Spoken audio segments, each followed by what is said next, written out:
Before we begin, pause for just a moment. If you're drawn to stories that don't rush to explain themselves, stories that unfold patiently, revealing truth layer by layer, stories where silence speaks louder than words, and every choice leaves a mark, then take a second to subscribe to this channel. Because what you're about to hear isn't simply a story, it's an unraveling, a slow, deliberate pulling apart of certainty, a journey into the quiet spaces where trust and fear often sit side by side. So settle in. Lower the lights. Let the noise of the world fade away. This story doesn't hurry. It waits. The mountains were silent long before we arrived. Not the kind of silence people romanticize. The peaceful, gentle quiet you see in postcards or travel brochures. This was older. Heavier. A deep, ancient stillness that felt aware of us.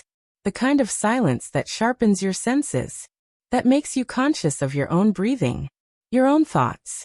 The quiet weight of every decision you've ever made. It pressed against the windows of our car as we climbed higher into the Cascades. The road narrowed with every mile, curling through dense forest like a thought you can't quite shake. Tall pines crowded close, their dark outlines forming a corridor that felt less like a path forward and more like an entrance. As if something had been waiting. I watched the trees blur past, their branches heavy with early snow, and felt a strange tightening in my chest. An emotion I couldn't immediately name. It wasn't fear exactly. And it wasn't excitement either. It was awareness. My name is Megan Harper. I'm 35 years old.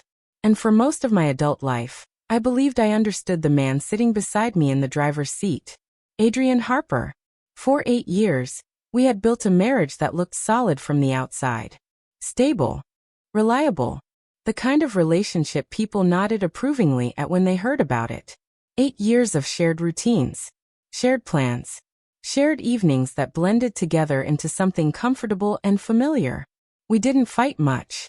We didn't drift apart the way some couples do, slowly and without noticing. Instead, we existed in a constant state of quiet intensity, as if our relationship was always leaning forward, waiting. I used to think that tension meant passion, that the subtle electricity between us was a sign of depth. I didn't yet understand what it was preparing me for. Adrian had always been difficult to describe to people who didn't know him well. Charismatic felt too simple. Attractive didn't explain the way rooms seemed to subtly rearrange themselves around his presence. When Adrian entered a space, conversations softened.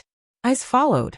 Attention bent in his direction without anyone consciously deciding to give it. He was 38, though he wore his age lightly, as if time negotiated with him rather than claimed him outright. His dark hair was always neatly styled. His clothes carefully chosen. Never flashy. Never excessive. Just deliberate. Everything about Adrian was deliberate. He worked as an event planner in Seattle, though even that description never felt quite accurate. Adrian didn't simply organize gatherings. He orchestrated experiences. He understood atmosphere the way musicians understand sound. Lighting. Timing. Anticipation. He treated them like instruments, each one capable of shifting emotion in subtle, almost invisible ways. Clients sought him out not just for weddings or galas, but for moments they wanted remembered. Proposals. Reunions. Private celebrations layered with meaning. Adrian knew how to make people feel something. And somewhere along the way, I fell in love with that ability. But the same qualities that made him captivating also made him unreadable. Adrian thrived in implication. He enjoyed leaving things unsaid. Letting meaning linger in the air. Letting curiosity do the work for him. And I, perhaps foolishly, trusted him completely. Seattle had been the backdrop of our marriage. A city of rain and reflection. Of gray skies and warm interiors. Our apartment overlooked streets that shimmered after storms, the pavement catching light like broken glass. Below us, the city was always moving, always searching. Inside our home, we had built a life that felt insulated from chaos. Quiet. Intimate. Yet even during our calmest evenings, there was always an undercurrent. A sense that something was waiting just beyond reach. Adrian liked it that way. He once told me that comfort was overrated. That real growth only happened at the edge of certainty. I remember laughing when he said it, assuming it was just another one of his philosophical moods. Now those words echo differently. The trip had been his idea. A secluded mountain retreat, he said. A place far from distractions. Somewhere we could disconnect.